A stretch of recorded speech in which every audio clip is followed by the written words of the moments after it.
think, I'm sorry, most people are still going to be sorry. surprised. No, let me dial that back a second. Let me dial that way back. Part of me was like, well, maybe they accidentally hit it. And I was like, it's not a surprise. No, Fiora is a massive surprise for those of you that aren't familiar with Warrior Lady. I think I'm going to side with the viewers here. I'll give you that. These are very different bands. I mean, Syndra we saw banned in the last the same band. Do we want to take a minute stress? I need a minute because Fiora, Syndra, and Lulu. So far, Sparta really mixing things up. That's different dimension, however. Slaying things down to something we know a little bit more about. Thresh, though, is different again. So here we go. 3 of the 6 so far have changed. Comfortable. Let's bring it back. I've still got the hype from last series. I'm just seeing crazy things, and I'm off on one. But no, bright colors and flashy lights. Yeah, exactly. Now it has to be the last ban. There we go. Okay, good. Something is consistent in this pick and ban phase. So Lulu banned out. Maybe as a top lane pick. Haven't seen it in too much of a time, but wow, Steve is going to lock in Irelia incredibly quickly. Yeah, nothing that really surprises us too much, as we mentioned how much of an impact Zazas made with that in the last game, how strong she is, secondly only to Gnar, and how hard she is to deal with by any of the other possible top lane picks. So doing that doesn't reveal too much about their team, doesn't reveal too much about their strat, and gives them a great solid footing for that lane, which we've already mentioned and keep mentioning. It's such a big factor in the current meta of this 419 patch. Yeah, we know that Steve is an Irelia player. It goes along with his strengths. His other preferred top laner right now is Kassadin.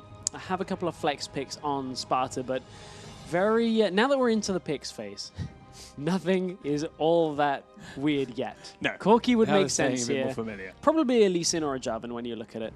Because I know that Sean's is not much of a Lee Sin player, so they could look to take something else away and force him on to an uncomfortable champion, but that isn't going to be the case as of yet. No, they're opting to go with their solid bottom lane instead, and it gives Sean's an immediate jump onto that Jarvan, and again, very, very much like our previous best of 3, Sona in that second round blue side pick. I think that was every game in that first best of 3. Sona came up in that second round blue side pick that she was selected. So that's, again, very much in the familiar. But the fact that Different Dimension waited on their jungler a little bit longer, there is the one jungler we didn't see in that last series that I want to see and could now be getting, is the Rengar. We didn't get that before. We didn't get Rengar in the last series. And is it in Different Dimensions playbook? We know Rengar is a very decision-heavy champion. You have to pick your engages very carefully. You can't just go in. You have to balance all of your Fury charges there and make sure that you have 5 stacks when you look to engage. This would be the option that we saw out of top lane for our matchup against Irelia, and looks like it may indeed be the lock-in. Will we see an Orianna here alongside it? Or well something then, incredibly different. Okay. All right, this may be very much why Different Dimension waited on their jungle pick. That Maokai could be in the jungle now, but we've got an immediate follow-up from Sparta. They had their picks locked and knew exactly what they wanted. Siva Lissandra. Yeah, and these are 2 champions which I really need to talk about a little bit. Siva in the matchup against Corki, you spell shield off the Phosphorus Bomb and have an amazing amount of wave clear to be able to just completely push Corki out of lane. It makes for a very difficult siege time for Corki. Mid lane, this is a pick that Sparta pick from time to time. Schleyer can play it in the middle lane. I was going to say, is this Sparta doing their research on DD and getting the pick ban phase predicted? Or is this a comp that Sparta run lots of the time and just know how it works perfectly and are that confident with it they can run it against any kind of picks? Yeah, this is Sparta's kind of standard setup. They'll flex pick Lissandra if they need to, but Schleyer will pick Lissandra in the middle lane very comfortably blind, because that could potentially be what it's up against. And I guess, what is this? Maokai in the jungle, Malphite in the top lane? I guess. Think so. I guess that would make sense. Malphite against Irelia we know very regularly, but again, he struggles later. Maokai can do the same thing, doesn't have as bad of a time later on, but is far weaker in the jungle than Maokai, especially pre-6. Yeah. So, Zed was the final lock-in. Zed into Lissandra. Pre-6, well, it's a level 6 rush, because if Zed can obviously ult Lissandra before Lissandra has her ultimate available, where she can just ult herself and not take any damage from the death mark, that's a fairly easy lane to come out of. But you have to feel like Schleyer knew Zed was an option here. It was open from the picks and bans phase. It's a very highly contested pick. Schleyer is a very confident player. lane. Yeah. He is very, very confident in his own abilities. If he wanted that Lissandra without having a mid laner already picked, without knowing what he's up against, he is incredibly confident that he can 1v1 down Mage Bane, regardless of what he picked, regardless of the champion. Now, of course, you've also got the likelihood of Sean's coming in and helping as well to help him along. But if Schleyer picked Lissandra blind, Schleyer expects to win this matchup no matter what. I am trying to rack my brain to figure out when the last Still time... got 2 best of 3s left. I wouldn't wreck it yet. No, okay. But I'm trying to remember when the last time we saw Maokai was. And maybe our viewers... Yeah, in the jungle. Sorry. We saw it at many games, but in the jungle, maybe our viewers could remind us. As I say, I don't remember where we last saw it in the jungle. So at LOL eSports, please, and let us know. Or just use the hashtag hashtag LCS expansion and get in contact with us there. And of course, crowdsource. If you don't know, have a look at the hashtag and wait for someone else to let you know, because it's been a good 2-3 months since jungle. Long before Worlds since we saw Malcolm in the jungle. Last time consistently saw him in the jungle, we're talking back way into Season 3. Oh, consistently, yes. Yeah. But there would have been 1 or 2 little sprinklings. But still, I mean, we've done a lot of Challenger stuff. We've watched every week of the LCS, and it's still a good 3-4 months, long before Worlds, long before any kind of playoffs windows too. Someone's got to link a Wikipedia page. Someone will get it in. Yeah, it'll be like last week in LPL or something. Yeah, actually, probably. It'll just probably be like some obscure Chinese or Southeast Asian game. LPL? No, I'm not saying LPL is obscure. I'm saying one of the lower ranked LPL teams. Shut up. Stop making me look bad. It's okay. Oh, dear. Oh, I was going to say because we're headed into game. Yes, but we're not quite. Unfortunately, we don't get saved by the game. We do just have a quick pause as players, make sure everyone loads in at the same time, make sure there's no crazy advantage with that potato PCs that some of these players may or may not have. You're just laying out the smack. LPL's a thing. When have you been in a solo queue game where one guy doesn't take half an hour to 45 minutes to load in? That's true. It's normally Pulse, to be honest. Pulse, that's very true. We've all been in games with Pulses. Pulse, do you want to play an ARAM? Yeah, sure. Do we have 3 hours to spare? And then he goes and plays things like Tank Timo or AP Mundo. AP Mundo wasn't actually bad, actually. I can't give him too much flack for that. But hopefully it won't take too long for these guys to finish loading. We, of course, did see all the picks, so let's go back to this game.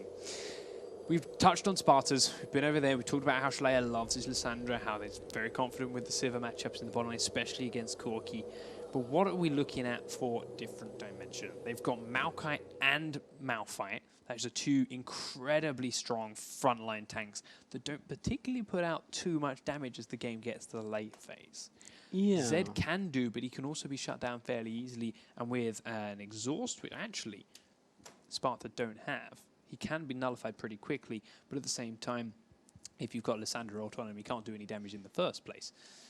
We do, in fact, get the pause up just before I manage to give each my point and ask the question.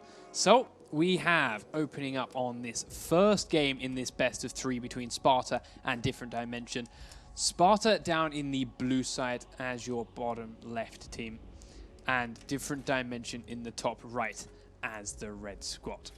It'll be up in a moment. There we go. We saw it in the last couple of games. The level 1 strat was very, very passive. Nobody really gave much to sit back, just waited for each other. And again, it's what you're getting from these guys. Maybe we have a second to talk about the team comps now. Yeah, that might be a good spot. I'm going to go ahead and say we have a full minute. That would be a very well-educated guess. But Different Dimension over on our red side. What have they got set up here? You look at their team fight, as you kind of already alluded to, it has the makings of a good team fight composition, but the damage needs to follow up. And that was a problem that we really saw in our last series when they had the Malphite and the Jarvan on Tricked, but didn't have an Orianna or something like that had that massive follow-up damage to really take advantage. But I'm going to look at Anon Psycho's path through the jungle, how he's going to get aggressive in the early game, because we know Sean's is a jungler that does like to be aggressive.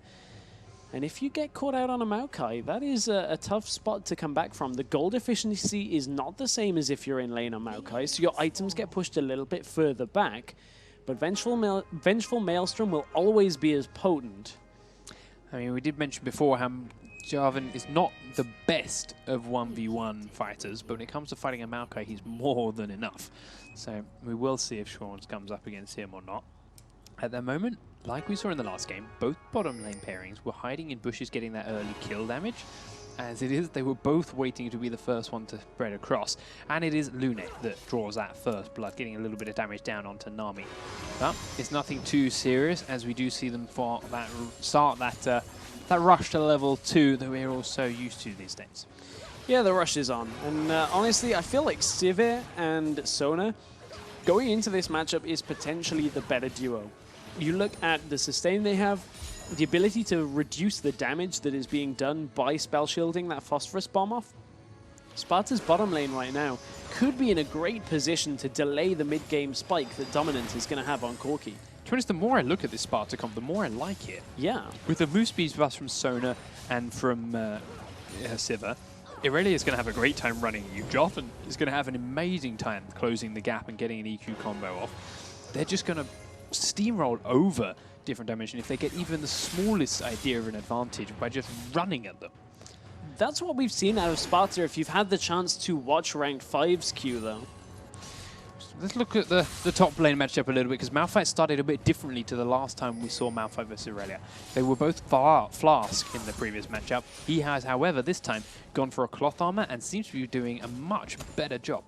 Yeah, this is a much better start out of this Malphite side. This Warrior Lady, we already talked about, is one of the more known players here on Different Dimension, and we'll see whether he can actually get this game working, as Shawns is headed up to this top lane to try and exploit him being pushed out. I don't think he actually crossed that ward as he's heading up here. He certainly hasn't been spotted. Warrior Lady's still playing very aggressive for someone that may know there's a giant gank in his path. We do see Steve flash forward. Now comes the knockup, but he's going to flash away from it. But Warrior Lady still taking a lot of damage. Jarvan flashes forward for the red buff slow, doing as much damage as he can, but Steve's still not close, and Warrior Lady is now under turret and safe.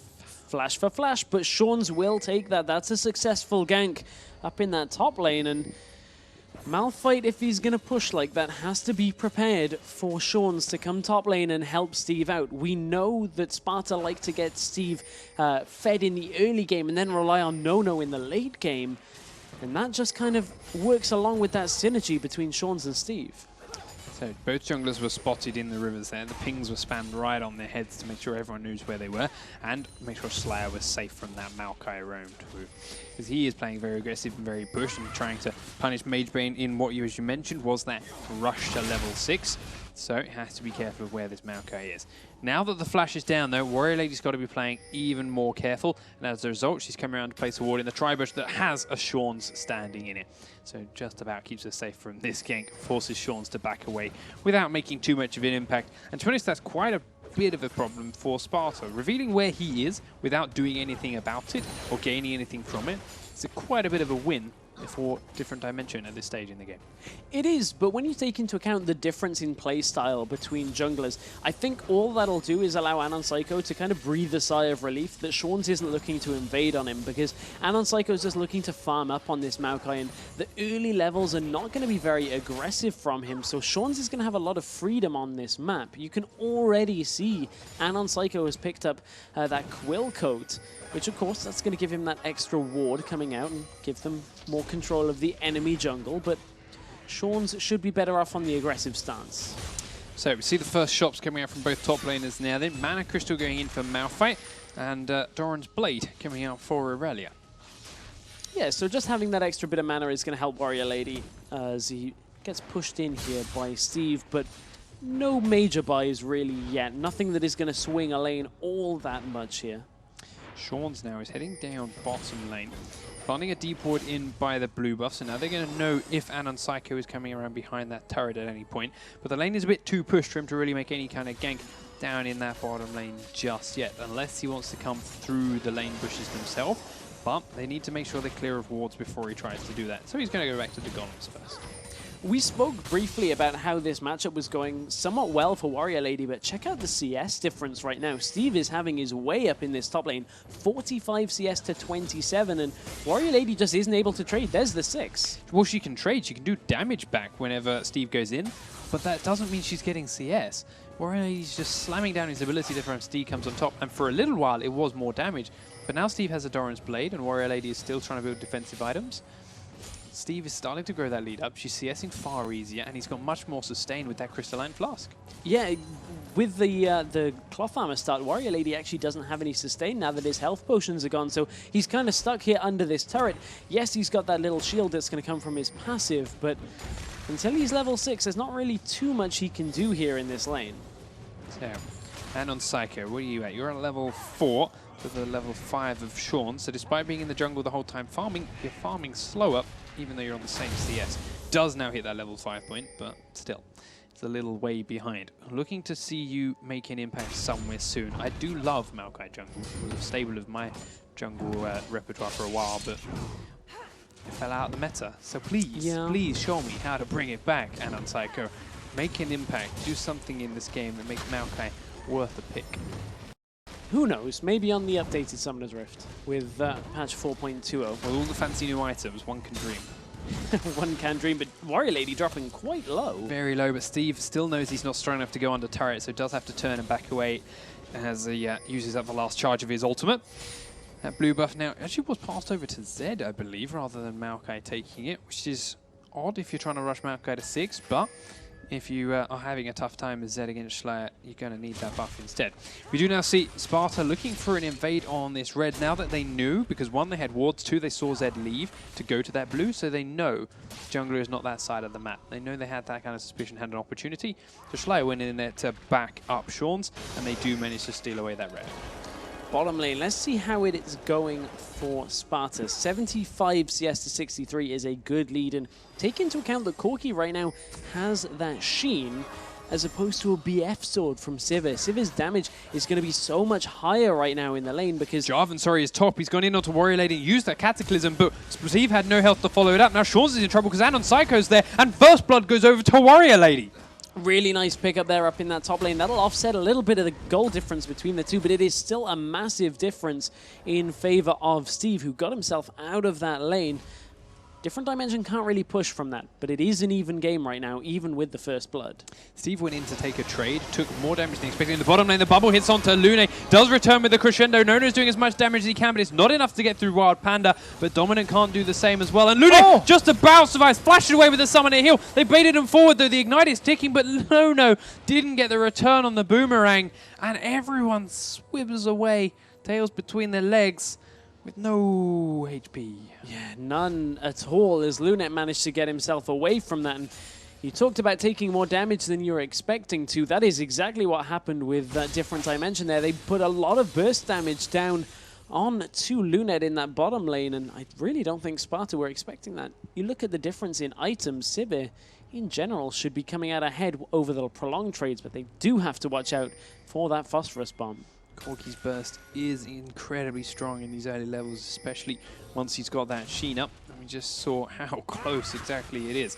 But Slayer's starting to get a fair bit of damage himself now too, clearing those waves out very, very quickly, which is very hard for Zed, of course, to then roam against it, which is what he so loves to do. But other than that, their CS numbers are very, very even. Yeah, seeing that Zhonya's come out first from Lissandra 2 will allow her to give that double invulnerability and protect against Zed ult.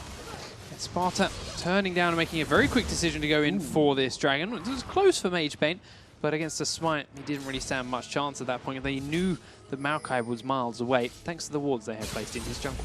Yeah, they also knew there was no fight about to kick off because of the top laners. Neither of them have their teleport available, so...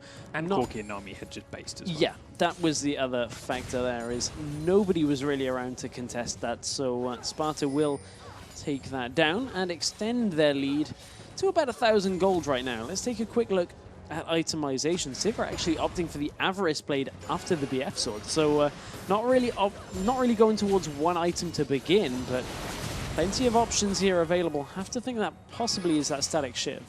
Yeah, especially how strong Sivir's wave clear becomes with that Ricochet Static Shiv, and to be honest, even just the damage boost that it comes from being able to use that extra auto attack, being able to use Ricochet and reset that cooldown, get another shot in, really boosts it up and helps with her burst too, to be completely honest.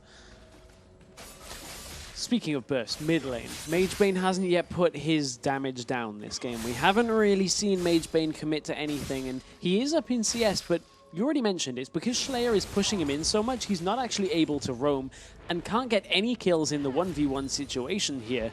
Had a little bit of movement around the lower side of the jungle, but Sean's is struggling to get into the lane. And one thing we've actually heard about Sean's is that his consistency is a little bit in question. Sometimes when he falls behind, he finds it very difficult to get back into a game, and being 0-1 down, we'll see whether they can force any kind of engages, but the warding is just too good right now from Different Dimension. Yeah, he's trying to make his way in this lane, but whether they know it's warded or not, it is. But he is playing very deeply because of it. So he's making sure he wastes the last possible second to reveal himself, and in fact doesn't reveal himself at all when they realize that there's just no way Corki or Nami are going to come close enough for him to catch that engage. The other problem is that laning with Sivir, who kind of wants to push the wave all the time. There's not a lot else you can do on a Sivir when it comes to laying down harass. So just works out a little bit inefficient for Sean's, who's stuck around there. But Warrior Lady not finding the greatest of times up in this top lane, down by a lot of CS. Yeah, she's struggling again, very low health and mana at this point, but the shield comes back up, so help her a little while. She's going to have that Frozen Heart complete soon, which should hopefully look after her for a tad longer. But Anon Psycho, yeah, he's passing that blue buff over to Zed again to help him put up with Slayer's constant aggression as Slayer goes to grab his own blue. Now, of course, remember what happened last time they did this. Red buff was stolen away by Sean, so that timing is going to be up very, very soon for him, providing he cleared the camp, which I think he did. So we'll see if Sparta do anything about it, because we also have the Dragon coming back up again in about 3 minutes' time.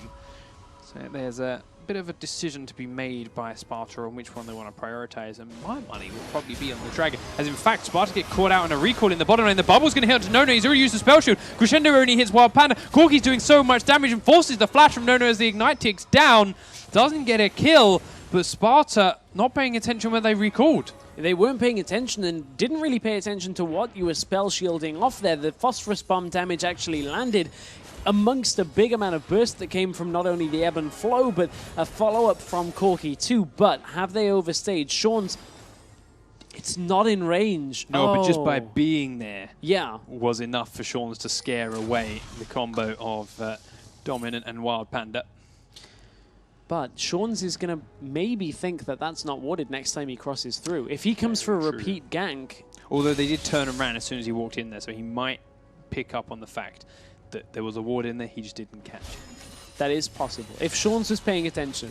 Yeah. Which I hope he is, because this is game one. This is a very important game, so I would hope he's paying attention. There's the 2-minute Dragon timer, so we will start seeing people base, buying, spending their gold. Zonya's Hourglass complete on Lissandra now, which is great for her, and we need to see, if possible, that... I forget what it's called.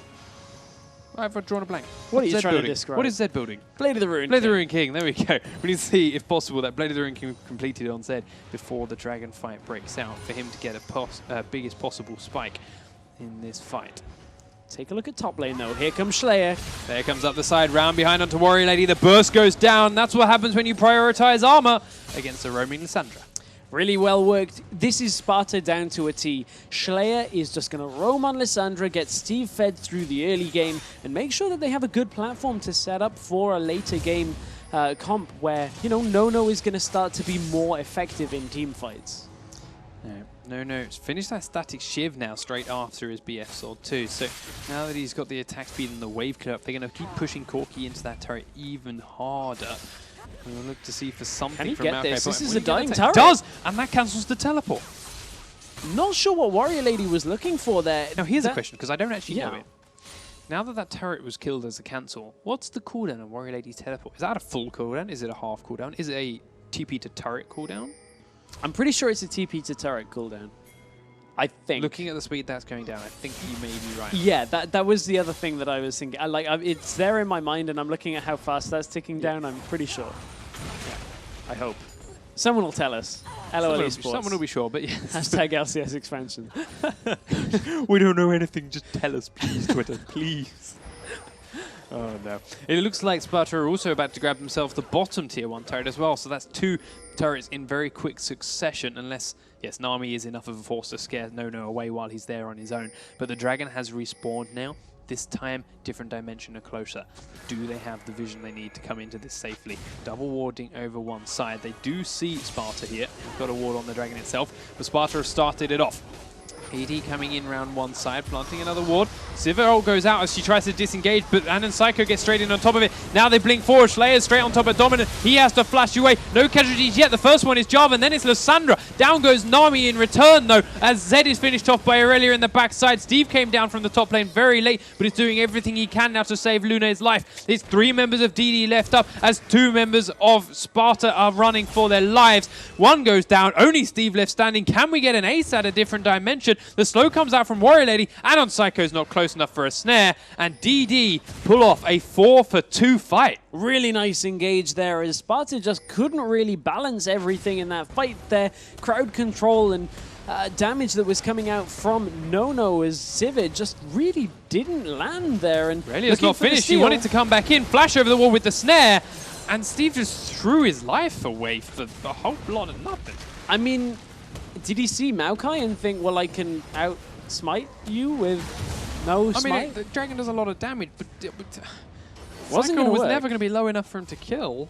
Not too sure about that. That's the first time we've seen Steve make a mistake like that, and hopefully it won't become a running theme, because he is 3-1 now, and we've talked to a lot of people. Steve is one of the best players here on Sparta, so decision-making like that maybe tells you that Sparta are a little bit shaken by the beginning of this game. Possibly, but they do immediately respond now by grabbing this turret in the middle lane, which is an even gold count now for them, despite losing that fight, despite losing that Dragon.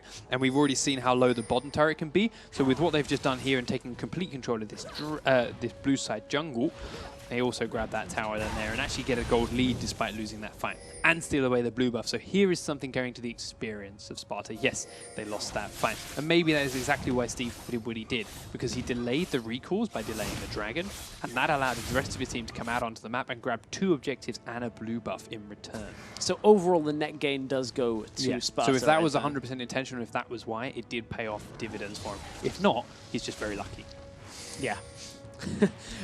I think that's fair to say. Steve may have been let off the hook there on that one, but let's not count different dimension down on that one. Maybe they want to look to answer that, because mid lane turret is fairly low on the side of Sparta here. So different dimension are grouped as 5. Steve is having to hoof it down from the top lane, but Sivir's wave clear alongside Lysandra's is just too strong right now, and they cannot push into Sparta.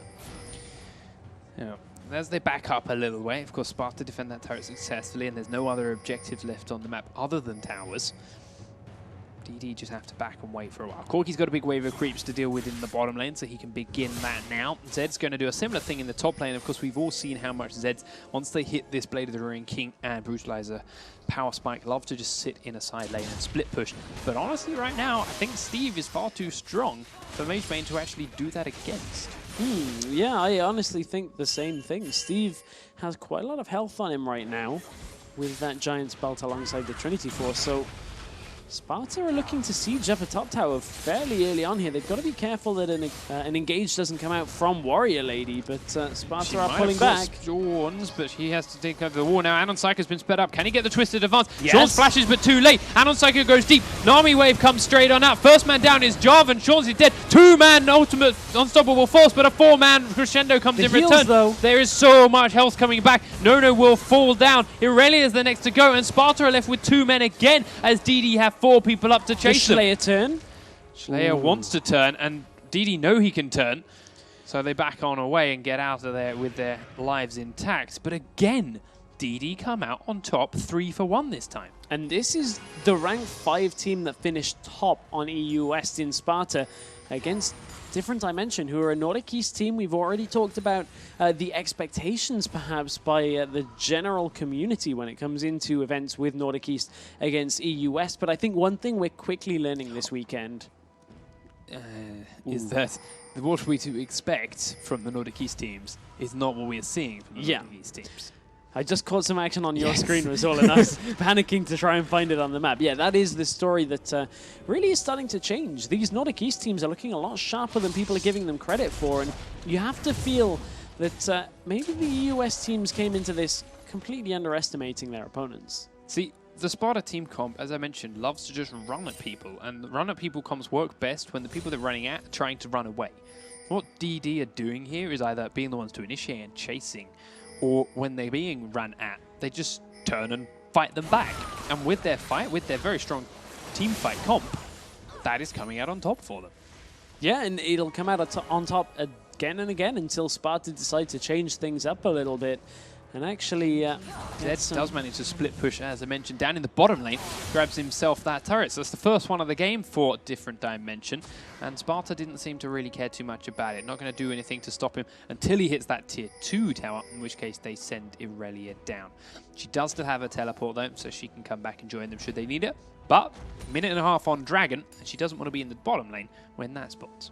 No, when Dragon comes up, it is pretty much imperative that all of the Different Dimension lineup and Sparta are ready for that. But look at how far Dominant is up on the map right now. He's at a very important part of the game. I guess people are probably going to get very sick of hearing this, but Corki now with that Trinity Force and Sorcerer's Shoes is important to note. That is the point at which you can really start to group as a team and actually lay down all of the damage from Corki. So expect Different Dimension to, group up, look for those fights. Only a minute left on that Dragon, and see if anyone's coming up with anything interesting. Now that Sunfire Cape has been completed on Malphite, but apart from that, everything across the map is somewhat standard. I was going to say, talking about Malphite, 4-1-4. Yeah. So despite having a shaky lane phase, a lot of the kills are going over to Warrior Lady, which is going to help a lot when it comes to making him that unstoppable force that Malphite loves to be. Well, that seems to be doing everything that DD needed to. Mage Bane is doing plenty of damage in these fights. Dominant is doing ridiculous amounts, and they keep things going this way. Yes, the gold count is very even. The objective count is actually slightly in Sparta's favor, but with the death timers getting longer and longer and longer, DD can keep winning the fights. Then they will catch up in objectives very, very quickly. In fact, Sparta might have catch Warrior Lady. They go over the wall, but can't quite get any more to lock him down. Don't want to chase it deeper into the enemy jungle. Ooh, that was a little bit of a dangerous moment there for Schleyer as he went in. There's the ult. They're going for Anon Psycho. The movement speed comes off, but he's so tanky. He just turns to fight them again. The ult comes out from Sonar. It goes in onto Zed, who gets blown up by Sparta when he gets come out the stun. First man down on Sparta is Siva. Now they've got Maokai, but they're trading evenly backwards and forwards. Warrior Lady is so low, but Sparta have to turn and run because Dominant has finally joined the fight, and his rockets are doing so much. Slayer's been caught into Zhonya's, but he will undoubtedly fall. Does manage to take down Warrior Lady with him, but Lune and Steve get out. This time it's 3 for 3. The chase is on, though. Wild Panda has the speed up for himself. Is he actually going to get in range? I don't think so. No. So Different Dimension are just managing to turn these team fights because they're layering their crowd control so much better than Sparta are spreading out. And you saw multiple people get hit by the crescendo, get hit by the unstoppable force there. And the difference now to the earlier game of the day we saw when Malphite and Jarvan were together was in this composition, even when Maokai is, from this jungle role, his Vengeful Maelstrom is reducing so much of Sparta's damage that the follow-up from Corki and Zed is so much stronger than everything that Sparta are putting out right now. But Sparta, have they sensed the timing, perhaps?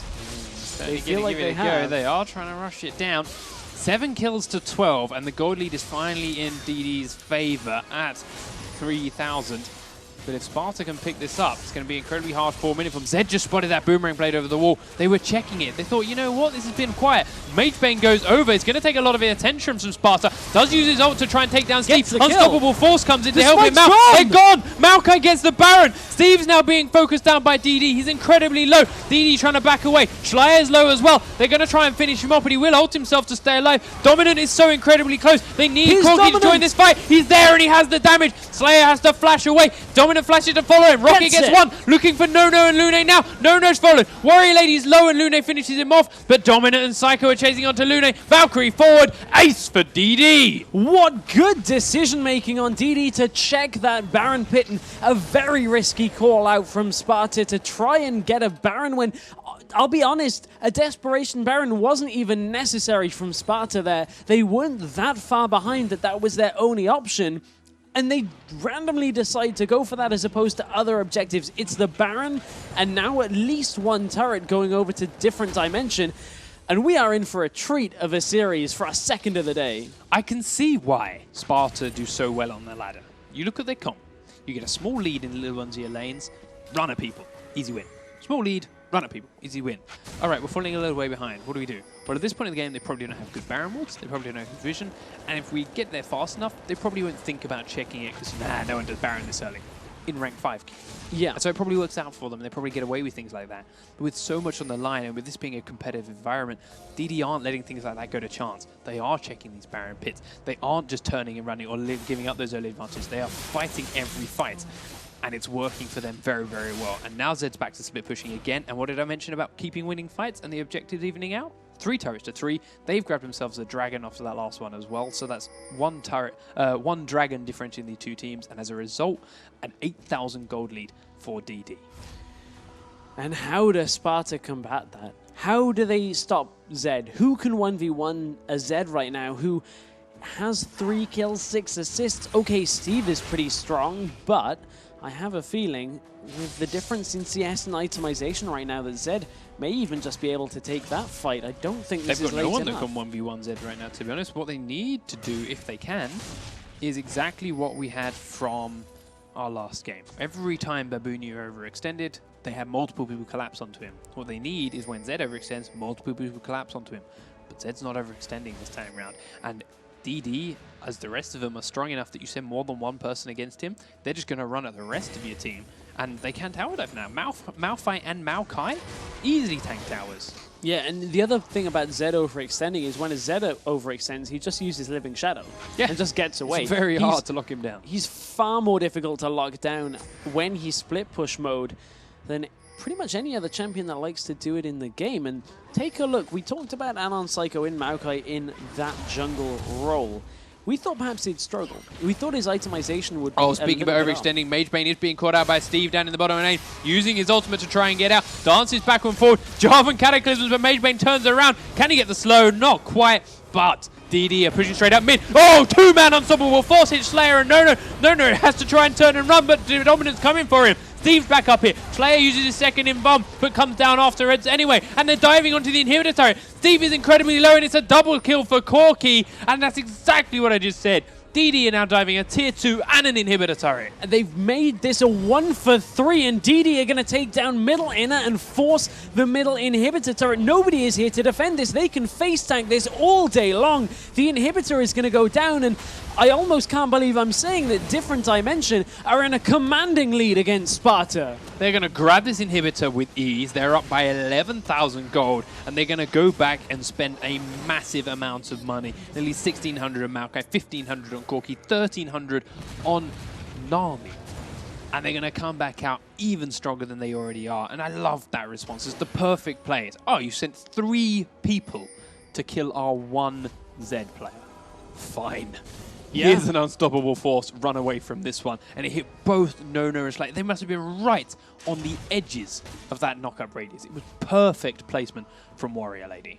Beautifully played, and we've been told the Sparta lineup can be inconsistent. When they get behind, it's a struggle for them to get back into games, and right now they are a very emotional lineup. Yeah, and that's where we find ourselves, is that they are behind, and Sean's has very quickly gone from being somewhat even on Jarvan to 2 and 5 right now, and his items are looking very bare bones for this stage into the game. We're 30 minutes in, and he's only got the Elder Lizard and the Aegis of the Legion alongside a Sightstone. That is not a great spot to be in. When you look on the other side, completed Locket of the Eye and Solari, completed Ancient Golem, and a Giant's Belt on top of that.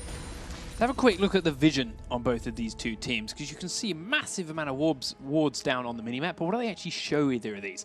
When it comes to red wards for DD, not actually a whole lot. There's a lot up the middle lane and a lot around the Dragon Pit, but that's about it. Sparta do have the entire side of their map covered with wards, but that is purely to keep themselves safe. They can't do anything aggressive with those. It's just to make sure that DD can't catch them by surprise. The other thing it didn't really stop is the fact that DD have just taken a dragon. Now, at this point in the game, Sparta pushing out like that, And knowing... a top tier 2 turret. Oh man, and a top tier 2 turret. These objectives are falling faster than we can keep track of as well. But Warrior Lady. bottom lane. That face check into 2 members of Sparta, but doesn't care. He's going to Just unstoppable goes. force into it. No goes down. The ult comes out from Lune to try and keep the rest of DD back. Warrior Lady does have to flash out from the tower, but Sean's EQs into his death. Is the only member to fall for now. Dominant Valkyries in towards the turret. First invuln comes off for Slayer. Has got the second one, but can't use it in time. Warrior Lady's being focused down by Nono, but still won't die as the Mickey Triple keeps him kill. up. Triple kill for Corki. Sparta Lune is there, and it's a quadra. And all the while, Magebane is trying to fight Steve up top. Dancing from shadow to shadow, but Steve maybe coming out on top of this one. The rest of DV don't care. They've got super creeps in the middle lane. They're just going to push straight up to meet them. They're going to try and end this game right now. They've got way too many minions for for Sparta to handle. The first Nexus turret is focused down. The Nexus turret number 2 is finished off. The Nexus itself is exposed.